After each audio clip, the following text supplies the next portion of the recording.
ఎప్పుడైతే విఘ్నయంత్రం కూడా ముక్కలైందో ఈ బండాసురుడికి ఒకవైపు వేదన, మరొక వైపు ఉక్రోషం రెండూ కలుగుతున్నాయి. దానితో వెంటనే తన దగ్గర మిగిలి ఉన్న సోదరులు విశుక్రుడు, విశాంగులను పిలిచి యుద్ధానికి బయలుదేరమన్నాడు. లలితాదేవి కథను భాగాల మాదిరిగా చెప్పడం జరుగుతుంది. ఇంతవరకు జరిగిన కథను ముందు వీడియోలలో పెట్టడం జరిగింది, అవి కూడా చూడండి. ఇక తమ సమస్త సేనలు దెబ్బ తినడంతో విశుక్రుడికి, విశాంగుడికి కూడా కోపం వచ్చింది. ఆ కోపంతో వాళ్ళు చాలా గొప్ప ప్రయత్నాలతో వెళ్తున్నారు. ఇప్పుడు స్వయంగా వాళ్లే యుద్ధానికి వెళ్తున్నారు. అయితే ఇంతకు ముందు విశాంగుడు మాయతో యుద్ధానికి వెళ్లి వెనక్కి పారిపోయి వచ్చాడు. అదే విధంగా విశుక్రుడు కూడా మాయతో జయవిఘ్న యంత్రాన్ని వేసి ఓడిపోయి వాడు పారిపోయి వచ్చాడు. మళ్ళీ ఇప్పుడు ఇద్దరు 400 అక్షోహిణుల సేనలను సమకూర్చుకొని వెళ్తున్నారు. అక్షోహిణి అనగా చాలా పెద్ద సంఖ్యలో ఉండే సైన్యం. దానిలో గజబలం, అశ్వబలం, పదాది బలం అన్ని అత్యధిక సంఖ్యలో ఉంటాయి. వీళ్ళు వెళ్తుంటే వారి మేనల్లుళ్ళు మేం కూడా యుద్ధానికి వస్తామని చెప్పి వారి దగ్గరికి వచ్చారు. వీరు బండాసురుని చెల్లెలైన ధూమిక పుత్రులు. వీళ్ళు మొత్తం 10 మంది. వీరికి మేనమామ బండుడే స్వయంగా యుద్ధ శిక్షణ ఇచ్చాడు. వీరంతా మేనమామలైన విశుక్ర, విశాంగులతో కలిసి యుద్ధానికి బయలుదేరారు. వీరిని చూసి మేనమామలకి తమ వద్ద ఇంత బలం ఉందని చాలా ఆనందం కలిగింది. ఇప్పుడు జరిగే యుద్ధం చాలా ప్రధానమైన యుద్ధం. ఈ ఘట్టం పఠన మాత్రం చేతనే అమోఘమైన ఫలితాలు ఇస్తుంది. ఎప్పుడైతే విశాంగ, విశుక్రులు యుద్ధానికి వస్తున్నారని తెలిసిందో శ్యామల, వారాహి దేవతలు యుద్ధానికి సిద్ధమయ్యారు. వారు ఇద్దరు వారి రథాలైన కిరిచక్రం, గేయ చక్రం మీద యుద్ధానికి బయలుదేరి వెళ్తుంటే వారి రథాలపై తెల్లని గొడుగులు వేలాడుతున్నాయి. లలితాదేవి యొక్క ఆజ్ఞ చేత వారిద్దరూ బయలుదేరుతూ ముందుగా భయంకరమైన అస్త్రాలు ధరించిన 100 అక్షోహిణుల శక్తి సేనలను శ్రీచక్ర రథానికి రక్షణగా పెట్టి వీరిద్దరూ యుద్ధానికి బయలుదేరిన వర్ణనను హయగ్రీవ స్వామి చక్కగా వర్ణించి చెప్తున్నారు. ఆ వర్ణనతో ఆ ఇద్దరి రూపాలు హృదయంలో ప్రతిష్ఠించబడాలి. ముందుగా వారాహిదేవి రథం కదిలింది. ఆ తల్లి తన యొక్క వేలి కొనలతో నాగలిని పట్టుకొని తిప్పుతుంది. మరొక చేతో రోకలిని పట్టుకొని తిప్పుతుంది. చంద్ర రేఖతో ప్రకాశిస్తున్న వరాహ వదనంతో ఆ తల్లి కనిపిస్తుంది. ఆ వారాహి దేవికి అటూ ఇటూ కోట్లాది సంఖ్యలలో వారాహి మూర్తులు అనుచరిస్తూ ఉండగా ముల్లోకాలు కంపిస్తున్నాయా అన్నంత సందడి అక్కడ ఉంది. ఇక శ్యామలాదేవి చిలక నుండి ఒక ధనుర్వేద పురుషుడు వచ్చాడు. అతడు అమ్మ, ఈ అక్షయ తూణీరాలు అలాగే అమ్ముల పోది ఇస్తున్నానని శ్యామలాదేవికి ఒక ధనస్సుని ఇచ్చాడు. ఆ ధనస్సు పేరు చిత్రజీవం. అయితే ఆ చిత్రజీవం అనే ధనస్సును తీసి శ్యామలాదేవి గట్టిగా వింటినారిని మ్రోగించింది. ఆ వింటినారి మోతకి మొత్తం దిగ్గజాలన్నీ మారు మ్రోగాయి. ఆ తల్లి చక్కగా జడ వేసుకుంది. ఒత్తైన ఆమె జుట్టుకు పైన చంద్రలేఖ ప్రకాశిస్తుంది. అమ్మవారు సింధూరం ధరించిందా అన్నట్టుగా ఫలనేత్రం ప్రకాశిస్తున్నది. ఆ తల్లి బాణాన్ని అమ్ముల పొదిలో నుంచి తీస్తుంటే ఆ చేతికున్న కంకణాలు మారు మ్రోగాయి. అయితే హయగ్రీవుల వారు ప్రతి చిన్న విషయాన్ని దర్శించి శ్రవణం చేసి చెప్తున్నారా అన్నట్టుగా ఇక్కడ వర్ణించారు. ఈ శ్యామలాదేవి బాణాన్ని తీసి అనుసంధిస్తూ ఉండగా దేవతలందరూ జయ జయ ధ్వానాలు చేశారు. అమ్మవారి గేయ చక్రం నడుస్తుంటే ఆ చక్రాల ఇరుసు తగిలి భూమి చీలుతుందా అన్నట్టుగా ఉంది. ఆ చక్రాలు కదులుతుంటే రాక్షసుల గుండెలు కూడా చీలుతున్నాయి. లోకంలో ఎక్కడా లేని విధంగా విశ్వ మనోహరమైన వైభవంతో గేయ చక్రం ప్రకాశిస్తూ ముందుకు సాగుతుంది. అనేక మంది అద్భుతమైన సంగీతాల్ని, నాదాల్ని వినిపిస్తున్నారు. ఈ గేయ చక్రం అంటేనే శబ్ద స్వరూపం. ముందు వీడియోలలో చెప్పినట్టుగా గేయ చక్ర రథ వర్ణనని ఇక్కడ కూడా గుర్తు తెచ్చుకోవాలి. అటువంటి ఒక నాదమయమైన హడావిడి అక్కడ చెలరేగుతూ ఉంది. లెక్క కందని శక్తి సేనలు వెళ్తున్నారు. అందులో శ్యామలాదేవి దగ్గర ఉన్న శక్తి సేనలలో కొన్ని గుంపులు కొన్ని రంగులలో ఉన్నాయి. ఇదొక చిత్రమైన అద్భుతమైన రహస్యం. ఆ సేనలలో కొందరు బంగారు రంగులలో ఉన్నారు, కొందరు దానిమ్మ పువ్వుల వంటి కాంతులతో ఉన్నారు, కొందరు మబ్బు వంటి కాంతులతో ఉన్నారు, మరికొందరు సింధూర కాంతులు, మరికొంతమంది పాటల కుసుమాల వంటి ఎర్రని కాంతులతో ఉన్నారు, కొందరు వెన్నెల వంటి కాంతులతో ఉన్నారు, మరికొందరు శ్యామల వర్ణంతో ప్రకాశిస్తూ ఉన్నారు, కొందరు వజ్రము వంటి కాంతులతో, మరికొంతమంది గరుడపచ్చ పూసల వంటి కాంతులతో ఉన్నారు. ఈ 9 రంగులు నవరత్న కాంతులు, నవావర్ణ శక్తులు. శ్యామలాదేవి యొక్క శక్తి శబ్దం, వర్ణం రెండిటిలో ఉంటుంది. ఈ వర్ణాలన్నీ భావ సంకేతాలు. 9 వర్ణాలు అనేక రకాల భావాలకి సంకేతాలు. ఈ వర్ణాలలో ఉండే సాంద్రత, పల్చదనం, అంతేకాకుండా వాటి మీద మరెన్నో భావాలు చెప్పబడుతుంటాయి. ఒక్క తెలుపులో ఎన్నో రకాలు, ఒక్క ఎరుపులో ఎన్నో విధాలు ఉంటాయి. ఈ 9 వర్ణాలు నవరత్న కాంతులు, నవవర్ణాలు. అంటే ఇక్కడ వర్ణ విశేషాలన్నిటినీ చెప్పారు. ఈ కాంతి మండలంలో 9 వర్ణాలు గ్రహ శక్తులకి కూడా సంకేతాలు. గ్రహ దోషాలను పోగొట్టే శక్తి ఈ వర్ణనలో కనిపిస్తుంది. ఈ లలితోపాఖ్యాన మంత్రాలనే పళ్లను పండించే ఒక కల్పవృక్షం వంటిది. దీనిలో ఎన్నో మంత్రశాస్త్ర రహస్యాలున్నాయి. గణపతి, బాలా త్రిపుర సుందరి, సంపత్కరి, అశ్వారూఢ, నకులి, తిరస్కరిణిక మొదలైన మంత్ర విశేషాలెన్నో ఉన్నాయి. నిత్య పరాక్రమాటోప అన్నప్పుడు జ్వాలామాలిని మొదలైన నిత్య దేవతలు వీరందరినీ ఇక్కడ చెప్పారు. ఈ విభిన్నమైన వర్ణాలతో కూడిన శ్యామల మంత్రశాస్త్ర విద్య ఇక్కడ చెప్పబడింది. ఇవన్నీ శ్యామల మంత్ర విశేషాలు. ఇక వారాహిదేవి యొక్క సైనికులు కూడా చాలా రకాలుగా వెళుతూ ఉన్నారు. పరాక్రమంలో గాని, ప్రతాపంలో గాని, మిగిలిన విశేషాలలో గాని దండిని సేనలకు ఎంత బలముందో శ్యామల సేనలకు కూడా అంతే బలముంది. ఇద్దరు సమానమైన ప్రతాపం కలిగిన వారే. కానీ శ్యామలాదేవి చేతికి ఒక విశేషం ఉంది. లలితాదేవి స్వయంగా తన ఉంగరం తీసి శ్యామలాదేవి వేలికి తొడిగింది. ఆ ఉంగరపు యొక్క విశేషమైన కాంతి శ్యామలాదేవి ధనస్సును పట్టుకున్నప్పుడు శోభాయమానంగా ప్రకాశిస్తుంది. ఇలా వారాహిదేవి సేనలు, శ్యామలాదేవి సేనలు కదులుతుంటే ఆ భారానికి భూమి ఉయ్యాలలా కొంచెం కంపించిందని హయగ్రీవ స్వామి చెప్పారు. ఆ తరువాత యుద్ధం మొదలైంది. ఈ యుద్ధం ఇదివరకు జరిగిన యుద్ధాల కంటే విశేషమైనది. ఇంతవరకు ముందు విడివిడిగా యుద్ధం చేసిన దేవతలందరూ ఇక్కడ కలుస్తారు. విశుక్ర, విషాంగులతో చేసిన యుద్ధం చాలా ముఖ్యమైనది. శ్యామలాదేవి యొక్క అంగదేవతలు, వారాహిదేవి యొక్క అంగదేవతలు కూడా ఈ యుద్ధంలో పాల్గొన్నారు. ఈ రాక్షసుల మేనల్లులను ఒక్కొక్కరిని సంహరించడానికి ఒక్కొక్క దేవత సిద్ధపడింది. అశ్వారూఢాదేవి బండాసురుడి మేనల్లుడైన ఉలుకజిత్ అనే రాక్షసుణ్ణి సంహరించడానికి సిద్ధపడింది. అలాగే యుయుచ్చుడు అనే రాక్షసుణ్ణి సంహరించడానికి సంపత్కరీ దేవి సిద్ధపడింది. కుంతిసేనుడనే రాక్షసుణ్ణి సంహరించడానికి మహామాయాదేవి ముందుకు వచ్చింది. అలాగే ఉన్మత్త భైరవి అనే దేవత మలదుడు అనే రాక్షసుణ్ణి సంహరించింది. ఈ ఉన్మత్త భైరవి దేవి వారాహిదేవి యొక్క అంగదేవతలలో ఒకరు. ఆ మంత్రశక్తే ఇక్కడ చెప్పబడుతున్నది. లఘుశ్యామ అనే దేవత శ్యామలాదేవి యొక్క మంత్రదేవతలలో ఒకరు. ఆ దేవి కుషారుడుతో యుద్ధం చేసింది. ఆ లఘుశ్యామ దేవిని స్మరిస్తే వెంటనే ఫలిస్తుంది. లఘు అంటే వెంటనే అని అర్థం. ఈ లఘుశ్యామను స్మరిస్తే అపూర్వమైన వాక్కు జ్ఞానాన్ని వెంటనే అనుగ్రహిస్తుంది. స్వప్నేశ్వరి అనే ఒక దేవత ఉంది. ఆవిడ మంగళుడు అనే రాక్షసుణ్ణి కొడుతుంది. ఈ స్వప్నేశ్వరి దేవి వారాహి దేవి యొక్క అంగదేవతలలో ఒకరు. ఆ తల్లినే స్వప్న వారాహి అంటారు. ఆ తల్లి వచ్చి మంగళుడిని సంహరించింది. దృగనుడు అనే రాక్షసుడిని వాగ్వాదిని దేవి తలపడింది. వాగ్వాదిని శ్యామలాదేవి యొక్క అంగదేవతలలో ఒకరు. ఈవిడ వాక్శక్తి స్వరూపిణి. అలాగే కొల్లాటుడు అనే రాక్షసుడితో చండాకాళి యుద్ధం చేసింది. 10 మంది మేనల్లులకి 10 మంది దేవతలు ధీటుగా సమాధానం చెప్తున్నారు. ఇక విశుక్రుణ్ణి ఎదుర్కోవడానికి శ్యామలాదేవి, విషాంగుణ్ణి ఎదుర్కోవడానికి దండనాథాదేవి సిద్ధపడ్డారు. ఎప్పుడైతే ఈ విధంగా ఇంతమంది శక్తి సేనలు శ్యామలాదేవి, వారాహిదేవి విజృంభించారో అటు రాక్షసుల అక్షోహిణుల సేనలన్నీ క్రమక్రమంగా తరిగిపోవడం మొదలు పెట్టాయి. శక్తి సేనలు పెరిగిపోతున్నాయి, రాక్షస సేనలు తరిగిపోతున్నాయి. ఇది చూసి తట్టుకోలేక విశుక్రుడు తృషాస్త్రం అనే ఒక అస్త్రాన్ని వేశాడు. తృష అనగా దాహం. అది వేసిన వెంటనే శక్తి సేనల మీద ఆ అస్త్రం పని చేయడం మొదలుపెట్టి అందరికి శరీరాలు ఎండిపోవడం మొదలు పెట్టాయి. ఆ వేడికి విపరీతమైన దాహం పుడుతుంది. నాలుక పిడచ కట్టుకుపోయి నోట మాటలు రావడం లేదు. శరీరమంతా ఎండిపోవడం వల్ల కదలడానికి శక్తి లేదు.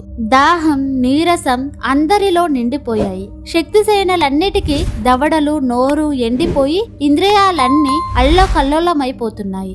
ఇక అప్పుడు ఈ రాక్షస సేనలు విజృంభిస్తున్నాయి. ఈ సమయంలో ఏం చెయ్యాలా అని వారాహిదేవి శ్యామలాదేవి ఆలోచిస్తూ ఉండగా శ్యామలాదేవి వారాహిదేవితో ఇలా అంటుంది. పోత్రిని అంటే వారాహిదేవి, ఓ సఖి, చూసావా ఈ దుష్టుడు వేసిన త్రుషాస్త్రం ఎలా పనిచేస్తుందో? ఈ త్రుషాస్త్రం మన సేనలంతటిని శిథిలం చేస్తుంది. శక్తి సేనల నాలుకలు, నోళ్లు ఎండిపోయాయి. వారి ఆయుధాలను కూడా వాళ్ళు పట్టుకోలేకపోతున్నారు. నువ్వు నీ రథపర్వం యొక్క చివర భాగాన ఉన్న సురా సముద్రానికి ఆదిదేవత ఒక ఆయన ఉన్నారు. ఆయనకు కాస్త పని అప్పగించమని అంది. ఈ వారాహిదేవి రథం కిరిచక్రం. దాని గురించి పూర్తి వివరణ ముందే చెప్పడం జరిగింది. ఆసక్తి ఉన్నవారు క్రింద లింక్ క్లిక్ చేసి చూడండి.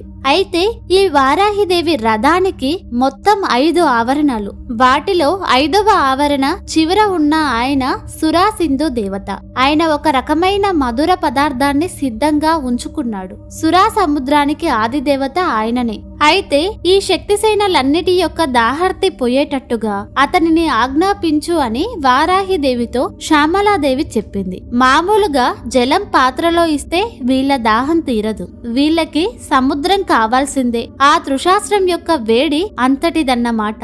అందుకు క్షీణిస్తున్న ఉత్సాహాన్ని తిరిగి తేవడానికి చెయ్యగలిగేది ఈ ద్రవ లక్షణం. ఆ దివ్యమైన సుధాసింధు దేవతను ఆజ్ఞాపించు అని చెప్పగానే అప్పుడు ఆజ్ఞ చక్రేశ్వరి అంటే వారాహిదేవి సురాసింధును పిలిచి ఆజ్ఞాపించింది. అయితే ఇక్కడ సురాసింధు దేవత రూపం కూడా వర్ణిస్తున్నారు. ఆయన కళ్ళు మత్తెక్కి ఎర్రగా ఉన్నాయి. ఆయన బంగారు పద్మాల మాల ధరించి ఉన్నాడు. అతడు వచ్చి ఆ వారాహిదేవికి నమస్కరించి, అమ్మ, నీ ఆజ్ఞ ప్రకారంగా ఇప్పుడు విజృంభించబోతున్నానని తనని తాను బహురూపాలుగా మార్చుకున్నాడు. ఇతడు ఉదయిస్తున్న సూర్యుని వంటి కాంతులతో దివ్యమైన మధుర రసాన్ని సురా సింధువును మొత్తం శక్తి సేనలపై వెదజల్లడం మొదలు పెట్టాడు. అవి ఏదో నీరు పడినట్టు పడడం కాకుండా ఏనుగు తొండాల వంటి దారలతో శక్తి సేనలపై పడుతుంది. ఇలా పడుతున్నప్పుడు వారు తడిసిపోవడమే కాక నోరు బాగా తెరిచి కడుపు నిండా త్రాగుతున్నారు.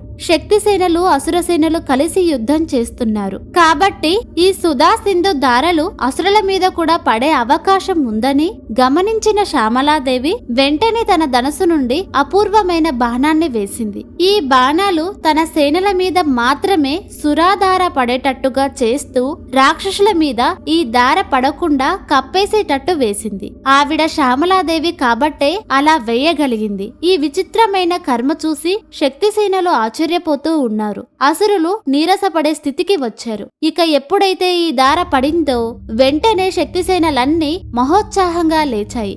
వారి దాహార్తి మొత్తం తొలగిపోయింది. అయితే ఇక్కడ ఈ సురాధారకి ఉన్న కొన్ని లక్షణాలు చెప్తున్నారు. ఈ యుద్ధంలో ఆయుధాలు తగలడం వల్ల కలిగిన నొప్పులు, గాయాల్ని మొత్తం మానుపుతుందట. అలాగే విరిగిన ఎముకలు ఈ సురాసింధువు పడగానే మళ్లీ కలుసుకుంటున్నాయంట. ఎంతసేపు యుద్ధం చేసినా శ్రమ లేకుండా చేస్తున్నాయి. ఈ సుధాధార అతి చల్లగా కాకుండా, అతి వేడిగా కాకుండా సమస్థాయిగా ఎలా ఉండాలో అలానే ఉంది. ఇక ఒక జాము కాలం వరకు సుధాధార కురుస్తూనే ఉంది. ఇక్కడ జాము అంటే 4 గంటలు అని అర్థం. ఈ సుధాధార పడడం కూడా ఐరావతపు తొండం అంత దారలతో కురిశాయి. వీటిని నోరు తెరిచి తృప్తిగా తాగిన శక్తి సేనలు ఆనందం పట్టలేక నాట్యం చేయసాగారు. అదంతా చూసి తన పని బాగా జరిగిందని తృప్తి చెందిన సుధా సముద్రుడు దాని గురించి చెప్పడానికి వారాహిదేవి దగ్గరికి వెళ్లి నమస్కారం చేసి, ఓ దండమండల నాయికే, మహారాణి, ఒక్కసారి చూడమ్మా, నేను విసిరిన ఆ సుధాధార ప్రవాహంలో వారంతా తృప్తి పడ్డారు. వారి దాహం తీరిపోయింది. వారిలో కొందరు ఆనందంతో నాట్యాలు చేస్తున్నారు, కొందరు గానాలు చేస్తున్నారు. ఇలా అందరూ సంతోషంతో ఉన్నారని సురాసింధు చెప్పగానే వారాహిదేవి సంతోషించి, నాయనా, నిన్ను ఉత్తములైన వారు కూడా సేవిస్తారని వరమిచ్చింది. వారాహిదేవి ఆ సురాసింధు దేవతకు ఒక యోగ్యమైన స్థానాన్ని ఇచ్చింది. ఇక ఉపేక్షించి లాభం లేదు. రాక్షసులని గట్టి దెబ్బ కొట్టాలని దండిని మంత్రిని త్వరగా వారిని వధించాలని సిద్ధపడ్డారు. ఇక ఇద్దరు మళ్లీ యుద్ధ రంగంలోకి దిగారు. ఇక అక్కడున్న అనేక రకాలైన సేనలన్నీ అప్పటి వరకు ఎవరైతే యుద్ధం చేస్తున్నారో వారందరినీ వధించారు. ఉలుక జిత్తుతో అశ్వారూఢాదేవి యుద్ధం చేస్తూ వాణ్ణి అంకుశంతో పొడిచి పరలోకానికి అతిథిగా పంపించింది. మిగిలిన దేవతలు కూడా అసుర సేనల్ని సంహరిస్తుండగా సాయంత్రం కాబోతుంది. యుద్ధం పరిసమాప్తి కావాలి. ఈ లోపల విశుక్రుని మీదికి శ్యామలాదేవి బయలుదేరింది.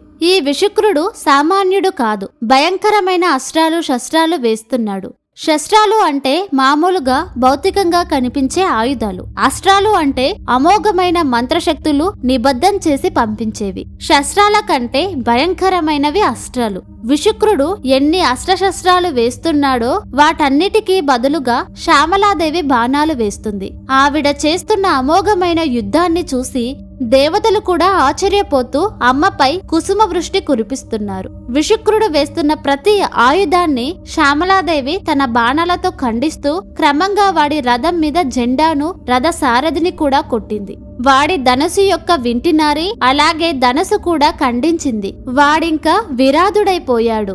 అతడి రథం కూడా ముక్కలైపోయింది. రథ సారథి పోయాడు. ఇటువైపు చేతిలో ఉన్న ధనస్సు నారి కూడా తెగిపడ్డాయి. అప్పుడు శ్యామలాదేవి బ్రహ్మాస్త్రాన్ని ప్రయోగించింది. అది అగ్ని జ్వాలలు వెదజల్లుతున్న దివ్యమైన అస్త్రం. ఇక ఈ బ్రహ్మాస్త్రం వెళ్లి విశుక్రుణ్ణి తగలగానే వాడు నేలపై పడి మరణించాడు. భయంకరమైన రాక్షస శక్తి నశించింది. ఇది శక్తి సేనలకి ఒక గొప్ప విజయం. ఇక విశాంగుని వైపు వారాహిదేవి కదిలింది. ఆవిడ రోకలి నాగలి పట్టుకొని యుద్ధం చేస్తుంది. విశాంగుడు కాలదండంతో సమానమైన గదను తీసుకొని అమ్మ మీదికి వచ్చాడు. వెంటనే ఆ తల్లి కూడా తన చేతిలో ఉన్న రోకలితో ఆ గదను ఎగరగొట్టింది. క్రమంగా వారి ఉభయులు రకరకాలైన ఆయుధాలతో ఒకరినొకరు కొట్టుకున్నారు. వీరి పరస్పర ఆయుధ ఘటనల వల్ల జ్వలిస్తున్న మెరుపులతో ఆకాశం మెరిసిపోతుంది. దండనాథాదేవి యొక్క ముసలాన్ని హలాన్ని పిండి చేద్దామని ప్రయత్నిస్తున్నాడు ఈ విశాంగుడనే రాక్షసుడు. కాని వాడి వల్ల కావడం లేదు. వీటి యొక్క ఘటన వల్ల అగ్ని జ్వాలలు రేగుతుంటే ఈ రాక్షసుడు కళ్ళు మిరిమిట్లు గొలుపుతున్నాయి. ఇలా అర్ధరాత్రి వరకు యుద్ధం సాగింది. ఈ విశాంగుడు ఎంత యుద్ధం చేసినా అంతం కావడం లేదు. ఇక చూసి వారాహిదేవి నాగలి పట్టుకుని వాడి మెడ మీద పడేలా విసిరి లాగింది. అలాగే నాగలితో దగ్గరికి లాగి రోకలితో నెత్తి మీద కొట్టింది. వాడి తల చితికి నేల మీద పడి మరణించాడు. విశుక్రుడు విశాంగుణ్ణి సంహరించిన శ్యామల వారాహిలపై దేవతలు అద్భుతమైన కుసుమ వృష్టి కురిపించారు. శక్తిసేనలు ఆనంద తాండవం చేశాయి. ఇక బుద్ధిశక్తి అయిన శ్యామలాదేవి, అహంకార శక్తి అయిన వారాహిదేవి చేసిన ఈ రాక్షస వదలకి సంతోషించింది ఈ లలితాదేవి. ఇక మిగిలిన వాడు బండాసురుడొక్కడే. ఈ బండాసురుడి ప్రధానమైన రాక్షస బలగమంతా చనిపోయింది. ఇక మిగిలిన వాడు బండాసురుడొక్కడే. ఇక లలితాదేవికి బండాసురునికి యుద్ధం. ఇంతవరకు ఈవిడ యుద్ధరంగంలోకి రాలేదు. అయితే కథ మధ్యలో అగస్త్య మహర్షి హయగ్రీవ స్వామితో మీరు చెప్పిన ఈ 2 ఘట్టాలు విన్నాక మహదానందం కలిగింది. ఇప్పుడు అసలు తల్లైన ఆ లలితా మహా త్రిపుర సుందరి పరా భట్టారిక వస్తుంది. అసలు అమ్మ ఏం చేసింది? ఆ లలితాదేవి పరాక్రమాన్ని నేను వినాలనుకుంటున్నాను కాబట్టి దయచేసి అనుగ్రహించి నాకు చెప్పవయ్యా అని అడిగాడు. లలితోపాఖ్యానమంతటికీ ఫలశ్రుతి ఉన్నప్పటికీ ఈ ఘట్టం యొక్క ప్రత్యేక ఫలశ్రుతి ఉందట. ఇది సర్వ పాపాలను సమూలంగా నాశనం చేస్తుంది. ఇదొక దివ్యమైన లలితా చరిత్ర. దీనిని సంవత్సరానికి 2 సార్లు వచ్చే విష్ణువులోని పుణ్యకాలాలలోనూ సంక్రమణం మొదలైన వాటిలోనూ లలితోపాఖ్యాన పారాయణం చేసిన, పఠించిన, శ్రవణం చేసిన ఎంతో ఫలప్రదం. 5 పర్వదినాలలో అమ్మవారి ఆరాధన గాని, స్తోత్ర పారాయణ గాని, జపం గాని విశేషంగా చేస్తే దానికి విశేషమైన ఫలితం ఉంటుంది. 5 పర్వాలు ఏమిటంటే అష్టమి, నవమి, చతుర్దశి, పౌర్ణిమ, అమావాస్య. ఈ 5 రోజులు అమ్మవారి ఆరాధన చేసిన వారికి విశేషమైన ఫలితం ఉంటుంది. ఇక ఇంత కథ తెలుసుకుంది ఈ ముగింపు కోసమే. ఇప్పుడే అసలైన యుద్ధం జరగబోతుంది. అదే లలితాంబికాదేవి ఈ బండాసురుల యుద్ధం. ఈ యుద్ధం అద్భుతమైన యుద్ధం. దీని గురించి మరొక వీడియోలో తెలుసుకుందాం. లలితాదేవి కథను భాగాల మాదిరిగా చెప్పడం జరుగుతుంది. ఇంతవరకు జరిగిన 2 ఘట్టాలలోని కథ అంతా అమ్మవారి దయ వల్ల ముందు వీడియోలలో తెలియజేయడం జరిగింది. ఆసక్తి ఉన్నవారు ముందు వీడియోలు కూడా చూడండి. ఈ వీడియోలు మీకు నచ్చితే ఈ వీడియోకి హైప్ ఇచ్చి లైక్ చేసి షేర్ చేయండి. ఇలాంటి మరిన్ని వీడియోస్ కోసం ఈ ఛానల్ ని సబ్స్క్రైబ్ చేసుకోండి. చివరి వరకు వీడియో చూసినందుకు ధన్యవాదాలు.